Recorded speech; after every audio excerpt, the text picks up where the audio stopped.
Excel Chapter 9, pages 512 and 513.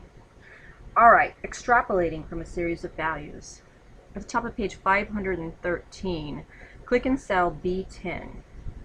Alright, let's enter the values that you see in number 1. Cell B10 is 10,000. Press your enter key when you're done. Cell B11 is 14,000. B12, 9,000. B13, 10,000. B14, 8,000. B15, 10,000. Stop, go back, check your figures, and ensure that they are correct. In cell B16, click on your Home tab, and you want to sum this. Now, actually, of course, there are many different ways you can sum. To me, this one is just the easiest way. All right, so you summed B10 to B15, which gives you a value of $61,000 in cell B16. Click Save.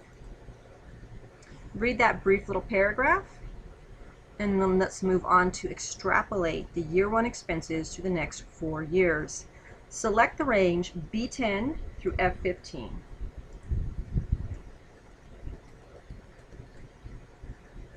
Alright, on your Home tab, in the Editing group, click the Fill button, and then click Series. Now I see we have a bright yellow warning, so let's check and see what it says.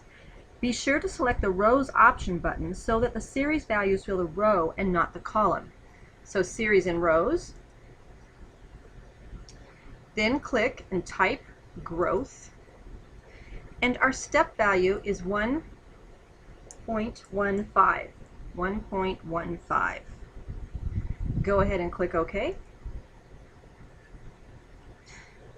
The expense values from year 1 are extrapolated into the year 2 through year 5 columns. Before you do anything else, just hold your finger on this page, but flip over to page 514 and check these figures really quick against figure 9-16, and just make sure that you have them correct before you go on, okay? If you don't, you want to correct this now. Alright, to calculate the company's initial earnings, in cell B18, you won't notice that I already did this. We'll pretend like you don't see that, and I'll just delete that out. So, in cell B18, enter the formula equals B8 minus B16 equals B8 minus B16 to calculate an initial estimate of the yearly earnings, which is equal to the gross profit minus the total general expenses. Go ahead and press your enter key. The value that's returned is $443,000 for year 1. Copy the formula in cell B18 through the range C18 to F18 to project yearly earnings through year 5. Flip to the next page and see figure 9-16. Check your figures against the book to see if it's correct. I see I have an error, so I am going to go back and correct it. My error would be that I failed to sum these, didn't I? Now, by the way, you guys, normally I stop whenever I make an error and redo the video, but part of this chapter is about learning to find your own errors. And when we go on to session 9.3, we're going to do error finding. So I'm just going to leave them in. So you can see when you make an error, you're going to go back,